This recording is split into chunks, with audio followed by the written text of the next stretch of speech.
thanks for being here today. I know you have choices of different panels, but this is, gaming and music is very near and dear to my heart. I feel like this is a huge opportunity for the music business to understand more about gaming. We have really great panelists today, and we're going to break things down. But first, I want to do introductions. So, as Eleanor said, I'm Vicki Nauman. I run a company, Cross Border Works. I sit in between music and gaming companies and tech companies. So I work with like Beat Saber and Riot Games and Ubisoft and all sorts of different companies, mostly around rights and licensing. And we're going to bring in a lot of different perspectives today. So let's do intros and start with Danny. Thank you, Vicki. I'm Danny Silverman. I'm head of music legal affairs for Riot Games. My role is essentially overseeing everything that music touches from a legal and business affairs side, from the games to esports to film and TV to music releases, as in kind of the record label side of things, and the marketing of all aspects of that ecosystem. So Riot Games there's a bit of a joke amongst the players and fans that it's a music company with games to promote the music. It is definitely the opposite, but being on the music side, I think we all appreciate that. But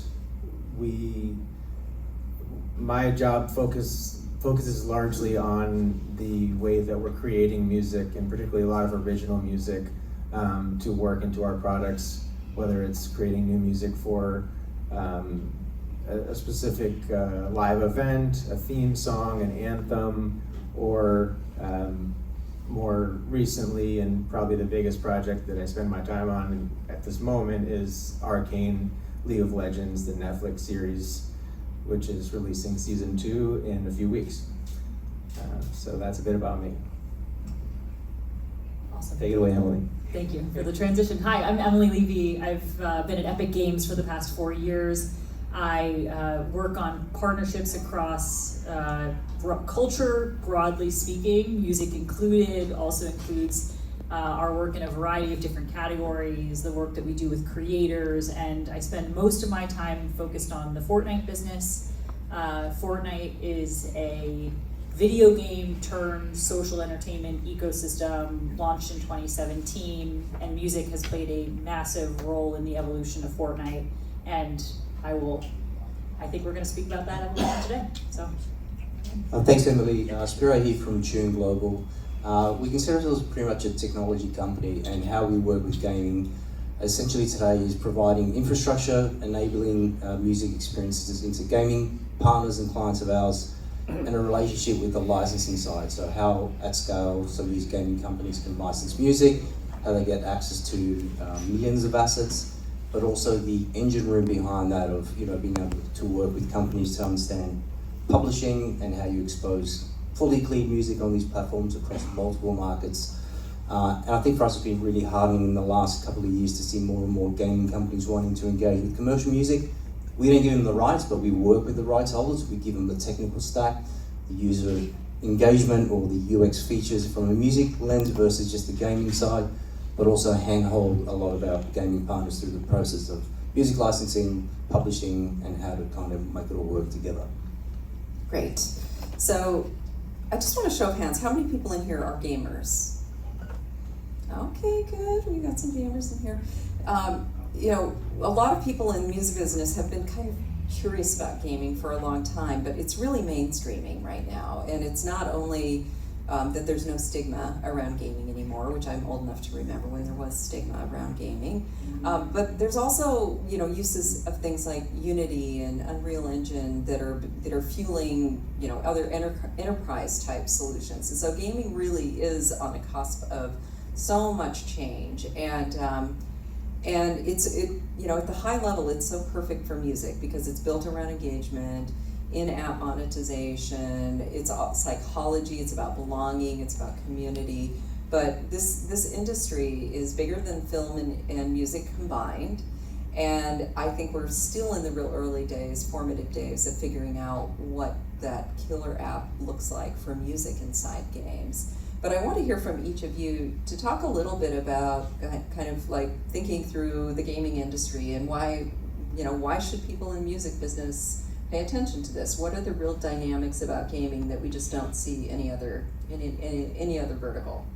And anyone can jump in. I think what makes a partnership or a placement of music in gaming is different from a big sync in a popular TV show or film is that the big and most popular games are not just a placement, it's a culture. It's a lifestyle for the people that play them. There's millions, hundreds of millions of people playing, League of Legends just being one example. It's one of the games that I work with, but it's more of like a sport. There are leagues and professional leagues where these are being played professionally every day. So it's not just a show that you watch one time and then maybe if you're a super fan you'll rewatch it a second time. This is something that people play and want to interact with their friends socially around these games. So to have a musical association with that game is not just visibility to that artist or to that song, but it's an association with an IP that is so important to millions of players and fans' lives. I think the culture aspect of it is really critical, and I think that when I was a kid, we used to get on our bikes and ride around the neighborhood after school. Well, kids are still doing that, but they're doing it in games. And so, that there's a generation also, a really big generational divide of how the culture and youth culture this is all completely natural, and many people who are not gamers and who don't have kids are perplexed by all of this. I'm going to pass over to Emily, Danny. I read some stats. I think 40% of the world's population are gamers, right? So you talk about the size of the opportunity for the business itself, right? So, and also not only from, you can see a lot of these artists kind of campaigns in the gaming contests, but also music discoverability, fueling discovery, and so forth. So that ripple effect, and I'm sure you guys might talk a few examples of what does that ripple effect look like on a streaming platform when someone's associated with one of your gaming products, etc. Right? So when the gaming companies are coming to us, or wanting to integrate the commercial music piece, it's a complementary piece. It's like we're not trying to create a DSP here. Our gaming, at the forefront is about our audience, and also there's a feature, but we want a snippet of music, or we want some commercial music. We want to make this more relevant to the audience, right? And that people then discover it might be a unified radio listening experience among users. We can control the music that's being played, but then the on effect to streaming platforms and driving revenue and kind of helping the whole ecosystem. Yeah, and I think that what's particularly unique about gaming environments, Fortnite as an example, is that engagement with music is active, not passive, and it manifests in a variety of different ways. So when we think at Epic about all the different ways that music can manifest in a place like Fortnite, we think about 4 key categories, among others, and those are the ability to self-express with music, the ability to discover music, the ability to create music, and the ability to play and experience music actively in new ways. This is not just about listening to a song, this is about creating an ephemeral remix with your friends. This is about being able to self-express as your favorite artist, or perform your favorite TikTok dance as a character in a 3D environment, or attend a virtual concert from Metallica or Karol G, or create music in a game mode that you release to the public. And to your point about in-platform affecting off-platform, we're seeing a lot of that. And Luminate, for example, published, I think in June, a stat that when Fortnite put a song into the game as a purchasable track, which we call jam tracks, and we rotate them in and out of the game on a daily basis, rights holders were seeing an 8.7% lift in consumption off-platform. And that was just simply by putting a song in the game, not through a massive artist partnership or a big concert. That's great, and that's actually really inspiring, because I think that a lot of rights holders are kind of like, is it just about the sync? And like you get a song in an ad, or you get a song in a film, and that's the beginning, middle, and end of it, but it really isn't. There's, there's fan engagement, there's off-platform lift. The data is that there are 3 billion global gamers, and the industry is a little bit similar to the music industry, where there's a handful of huge gaming studios, and then there's this really, really long tail of all sorts of diverse game developers, all, mobile and console, VR, all of these things. And so, engaging the music industry and the gaming industry can be really challenging. But I think, I want to dive into, especially with Riot and Epic, of what you're really doing with music. How does music serve as the salt and pepper on the game and make it better and enhance it, and hear a little bit more from you on how you are each structured around music. Want to take the first one? Okay. So as I mentioned earlier, music has played a huge role in Fortnite since the game launched, or Fortnite Battle Royale, the game launched in 2017. We've always known that music was important for connection and for self-expression, and we have experimented in a variety of ways, but we now operate an always-on music business, and I can speak a little to that evolution. Fortnite launched as a Battle Royale game in 2017. Many are familiar with Battle Royale, and specifically Fortnite Battle Royale. The fundamental premise is that you want to be the last person standing on a map. We introduced in 2019 the first idea of a metaverse concert with Marshmello. And then in April 2020, we produced this massive in-game experience featuring Travis Scott that I imagine many of you are familiar with. And since then, we've experimented in a variety of ways across those 4 categories that I mentioned: self-expression, creation, discovery, and play. And those experiments have looked very different from one another. We've partnered with various artists: Bruno Mars and Anderson .Paak as Silk Sonic, Ariana Grande, Travis Scott, Kid Laroi. We've experimented with different sizes and scales of concerts, from Astronomical with Travis Scott, Rift Tour, Ariana Grande, an experience we built with Kid Laroi in Colombia, and various international artist series with regionally relevant artists from Brazil, Japan, Egypt. And we've built a fairly sizable in-game dance business that started out with the Rickroll and 2C Slide back in 2020, and now we release in-game dances as emotes all day, every day. I would say the big turning point for us was last December, when we launched a music game within Fortnite called Fortnite Festival, which was developed by the Harmonix studio, which Epic acquired in 2021. And many may be familiar with Rock Band and Guitar Hero, all the work of Harmonix. Harmonix came into Epic and released this music game called Fortnite Festival. And as a result of the existence of Fortnite Festival, we now operate an always-on music business where we sell jam tracks in the game, and on a bi-monthly, every 3-month schedule, we have released artist partnerships with, this year, The Weeknd, Lady Gaga, Billie Eilish, Metallica, Karol G, and we're thinking about music differently. Music is a place where we're going to continue to experiment, and we're really excited about different directions that music might take us, but at our core, we believe music is a part of the social fabric of Fortnite. I think there's a real danger in the gaming music intersection also, when gaming companies just to see music as an expense. And I think for a long time it was, let's have custom compositions, we own everything, we don't have to pay any royalties on the back end, we've zeroed out all of our costs and expenses, and anything more with music is just going to eat away at our margins.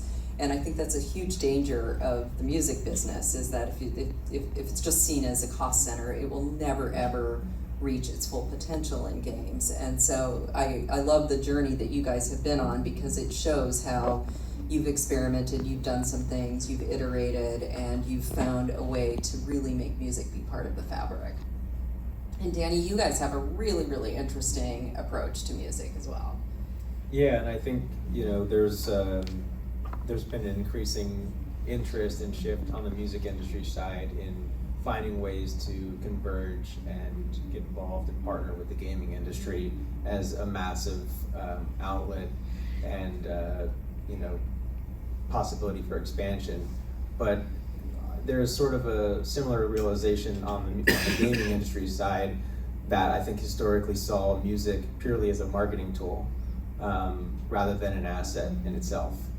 And Riot is a company that, while there is music in some shape or form in all of our games, whether it's our flagship League of Legends and the various spin-off games of that, or Valorant, the music that we're known for relates to music that was created for the game, but it lives outside of the game. So we operate esports leagues for the two primary games being League of Legends and Valorant, and whenever there's a tournament, be the mid-year invitational or the end-of-year championship, we create an anthem that is not only thematic to that event, but it's supposed to sort of be the ultimate hype song that gets players rallied around that event and the next season and the culmination of all the emotions leading up to the championship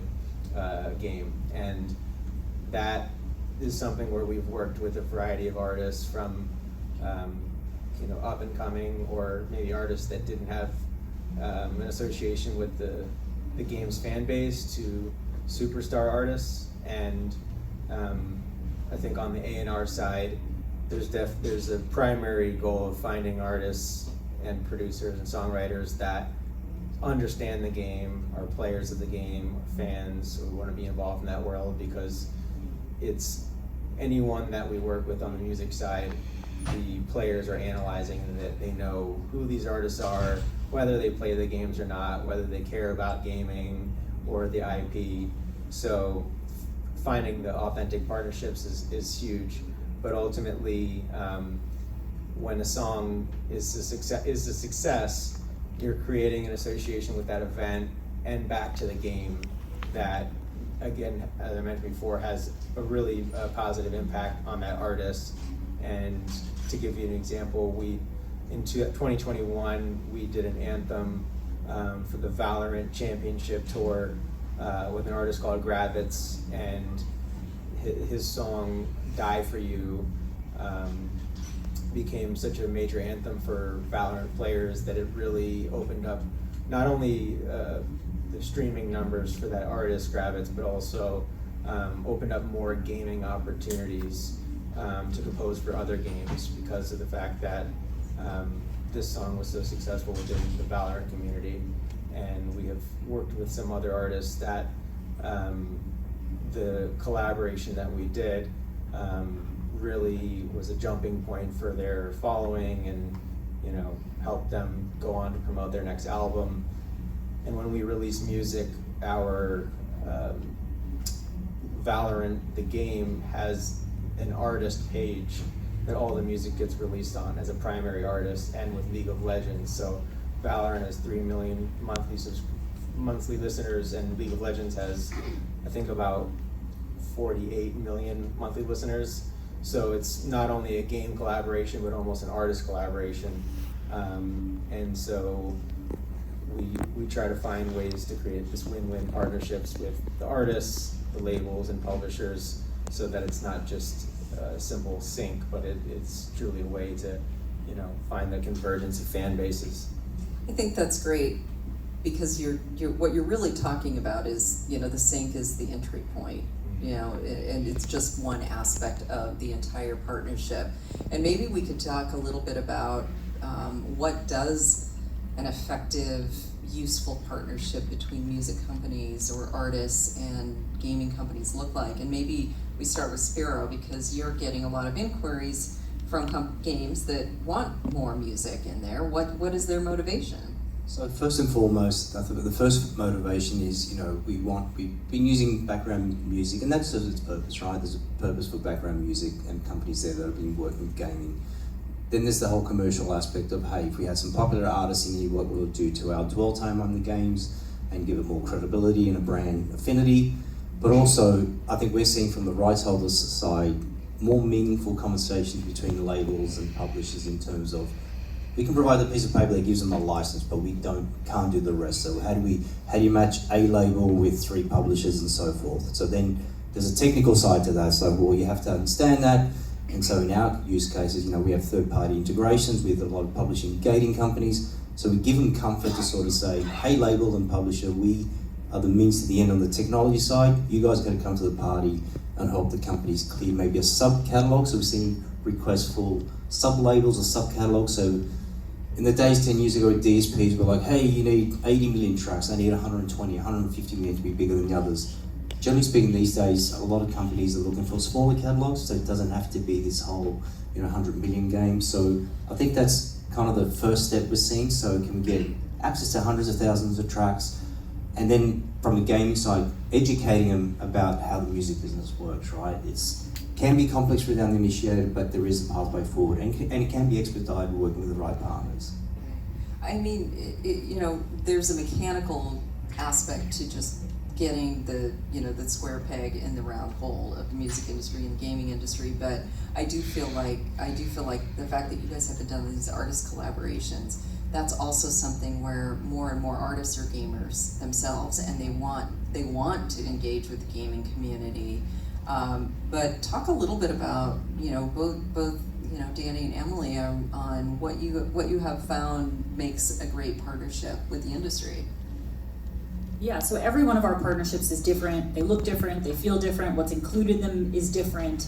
But fundamentally we hope the industry is going to start to think about Fortnite as a tour stop. So you're planning your release cycle. Where does Fortnite play a role? Are we working on an artist partnership? Are we licensing a couple of songs? Are we releasing them? Are we debuting a music video? We want to be a place that artists think about to reach massive audience, and we reached a new goal in Fortnite last November of 100 million monthly active players. It's a huge global audience. But fundamentally, while each partnership is different, what's most important to us is that these partnerships feel really authentic to the artist with whom we're partnering. And so a great example of this was our partnership last February with Lady Gaga. There had been a lot of speculation over the years that Lady Gaga might one day come to Fortnite, and there was a whole fan account on Twitter devoted to bringing Lady Gaga to Fortnite. This person tweeted every single day. And in fact, in 2019, Lady Gaga herself had tweeted, "What's Fortnite?" with Fortnite misspelled in the tweet. And so to launch our campaign, we had her correct her tweet with Fortnite asterisk, and then that's what set everything into motion, and we created a custom video for the fan account on Twitter, essentially calling out that they were so loyal and we were so grateful to them for sticking with us, and thank you to players for wishing this into life. And that was our path to authenticity, making good on the community's wishes to bring Lady Gaga into Fortnite. And that's just one example, but I think it speaks to the level of depth of understanding and specificity that's required in order for this to feel right for our players and for this to feel right for an artist. Yeah, and I think you reminded me of a point about the fan base as a whole is full of incredible detectives, and they're always trying to figure out what's the clue that hasn't been dropped yet that's going to be a new release for a skin in a game, or maybe an artist collaboration. So most recently, I think there's a lot of speculation whenever we release our World Championship anthem about who that collaboration is going to be with, and there has been over the years a growing trend of bigger name artists. The last year was New Jeans, which coincided with a championship in Korea, and then the year before that, Lil Nas X. But this year, Mike Shinoda, the frontman of Linkin Park, has been very active in gaming discussions. He's a gamer himself, and so Linkin Park was a band that has been in speculation publicly about, maybe they could be, that would be a dream collaboration, but they have been retired as a band for some time. And we had secretly been planning this for many months, and then we had ultimately planned a release where Linkin Park came out of retirement, and then their second single would be the League of Legends World Championship for 2024. And we did, to further ingrain that with our IP, typically the anthem music video is the song with an animation of players that are playing in the tournament to make them look really badass, fighting each other and, you know, flying and throwing bombs. And in this case, you had Linkin Park animated into the video, and the leading players for this upcoming tournament and the winners from last year kind of met them face to face as if they were going to be battling. And it's been met with some really positive feedback, and, you know, so far looking like the biggest anthem that we've ever done. So I think that's a good example so far as a, you know, a positive collaboration that felt authentic to the fans and one that they were excited about. I think you know, in all the projects that I work on, you know, they're really high touch.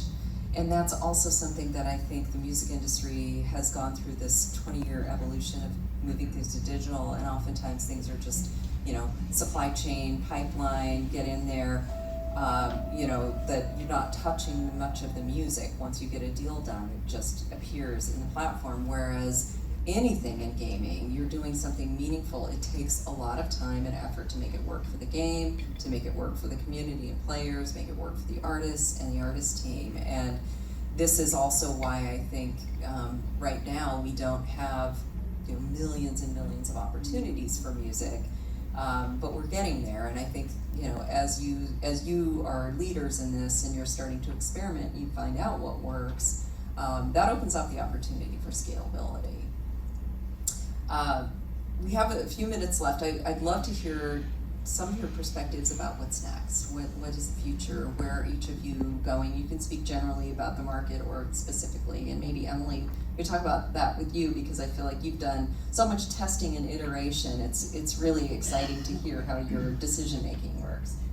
Yeah, so I think you're going to continue to see us evolve Fortnite as a place for all different varieties of active engagement with music, and we're very excited about that, and more artist partnerships, more opportunities to bring music into the game from artists from around the world, and that's not going to stop. I think personally what I'm really excited about is as Fortnite evolves into more of a platform where there are thousands of creators around the world making and shipping games. And today you can go in and play thousands of games across a variety of different genres. How can we start to see and support the proliferation of third-party game experiences, music game experiences, concerts, etc.? Around 50% of playtime today in Fortnite is spent in experiences not built by Epic. And that is a massive number and a massive percentage, and I think it surprises a lot of people given the popularity of Fortnite Battle Royale. And so I think we're going to see, what I would hope is that over the next couple of years, we're going to see amazing, beautiful, high fidelity, sophisticated music experiences built by creators everywhere, not necessarily built by Epic. I think from our side too, I mean, I think we're hardened because we're getting a lot more gaming companies coming to us and developers cutting deals, so the deals are actually happening versus, you know, an attempt to cut a deal, so that gives us a lot of confidence, multi-markets, and I think there's a bit of a precedence there at that point. So once the PR story goes out that this company's engaged with commercial music and can do that at scale, it sets precedence, right? The next one comes along, and there's an example, there's actual real cases of, hey, there's a pathway forward here, right? And I think we're taking heart because of the volume of companies coming to us today. We talk them through the process that there is a way, you can license music, there is a little bit complex, but there's a pathway forward, work with our partnerships. And I just think over time, we're going to see a lot more of these gaming companies and games out there with like in-game music experience. We're just going to have music in there, right? It's complementary, it can be commercial, might be 30 seconds, might be 45 seconds, might be the full track, but I think that's good for the whole ecosystem long term. Everyone kind of wins out of that, right? Yeah, I think we're seeing the tip of the iceberg of ways that music can be experienced in game, and you're seeing, Epic is definitely being a trailblazer in some of the just exciting in-game events and experiences. From a Riot perspective, a lot of the big things we've done have been music outside of the game that correlate to the game and, all tie back into without actually being in-game music experience. And some of that may be a creative decision, but others relate to just the sheer complexity and fragmentation of music licensing in game. But I do see the active conversations that are happening just based on the growing mutual interest are going to simplify that, and you also have third-party solutions working on that, and Vicky been a trailblazer in those conversations. So I think we're going to see more ways that you can have third-party music involved in games, and then also creating more out-of-game experiences as well that tie into the game. And there's money to be made. You know, there's money to be made. And I remember in the early days of Beat Saber, it was right after Marshmallow, that set, and that changed the industry's view, that single Marshmallow set. For years, there were all these innovative companies that wanted to do music in games. They almost all died on the vine because no one could come to terms on licensing. And then it was really the marketing and A&R people who paid attention to Marshmallow, and they realized, oh my gosh, you know, we can do this and reach 10 million people with one artist. And at the same time, I remember going around to labels trying to get them on and publishers on board with Beat Saber, a VR rhythm game. And I was literally begging some of them in the early days of like, please just trust me on this. And then they're like, fine, okay, this whole weird VR thing. And then we started sending them royalty checks. And they're like, we love this game. This is the best game ever. And so I think that, you know, the way that labels in the industry make money from licensing catalogs is different here. It's not the same as doing like market share based licensing deals for Spotify or Apple Music, but it is high touch and it's huge opportunity for artists, and there is money to be made. But it's gotta be made through like, you know, a multifaceted approach. You know, are there in-game tools you can use? Can you sell merch? Can you lift your Spotify listeners? I feel like we just barely scratched the surface here, and there's so many more things to talk about, but I wanted to ask, is there anyone in the audience that has questions? Because we can go to that, and then, okay, excellent. Hi, I'm Karen Allen with Infinite Album. We do AI Design for games. So I'm curious that there's so much game development that starts with AI, you know, whether they're just trying out designs or whether AI is part of the process of the game, and now there's even AI generated playable games. So I'm wondering, is there any plan to use AI music in game creation? We see it from our side. We know companies that can offer that. I'm going to sort of say it may, but what's the difference between that and say background music? Just my perspective, right? I think it's an opportunity for it, but I still think if people want commercial music, that's what they want, right? So I think AI generated music plus today's background music that you can license, is there a big, huge difference, right? So just from our perspective. I also think, like, the real benefit with the game integrating commercial music and an artist is the cultural relevance, and I think that's what a lot of games are really going for, is not just the music itself, but it's the ecosystem around the artist. Yeah, I think AI has a different utility in music in so many ways that could be integrated in game, whether it be, you know, scanning the players' habits within the game, and maybe they play more while certain types of music are playing. There's a lot of AI functions that I think are really interesting. The concept of AI generated music, I think, is still a bit more taboo on the game developing side, just from a IP ownership standpoint and from the, you know, the human authorship competition standpoint. Yeah, I think I would agree with most of that. I think there's general openness on our side to new technologies, as long as that technology isn't infringing on copyrights. Oh, great. Hey, I'm Mike from Chartis. We're the largest creator network inside UEFN Fortnite. We've done about half a dozen artist partnerships this year alone. In almost all cases, we're able to complete the entire artist integration before we even thought about what it would take to get that music cleared by Epic. So from a UEFN perspective, do you see ways where it can be faster and easier to include licensed music? I assume you go through our teams and our standard processes for uploading music. Yes, I mean, obviously the most important thing to us is that we're keeping UEFN, our wider Fortnite ecosystem, safe for players and for IP owners and things like that. I think we've built a fairly efficient process as it relates to bringing music from various trusted partners into the game. Third-party experiences, obviously room for improvement, and especially needed as we start to scale. Let's talk. Hi there. There was something great said on the panel today. If gaming companies solely view music as a cost center, it's going to be hard for things to change. How should gaming industries view music? And if they did do that perspective shift, what would be the positive impacts of that? So I think from the Riot perspective, we don't see it as a cost center directly. It's, like I'd mentioned before, there has been a historical philosophy of music as a marketing asset that has tremendous value and is ingrained into the culture of our company and all of our different IP.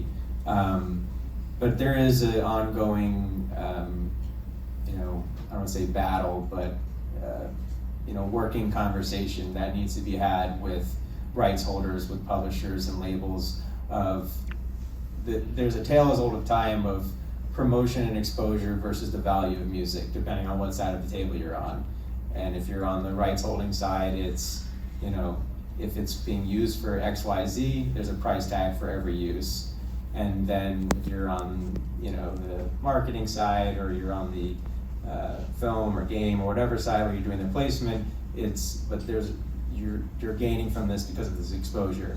So I think we're somewhere in the middle where we understand that there is tremendous value to the music for the game, for our IP, and we're willing to pay for it. And we find different ways to work out different types of licenses and original commission work and pay for that.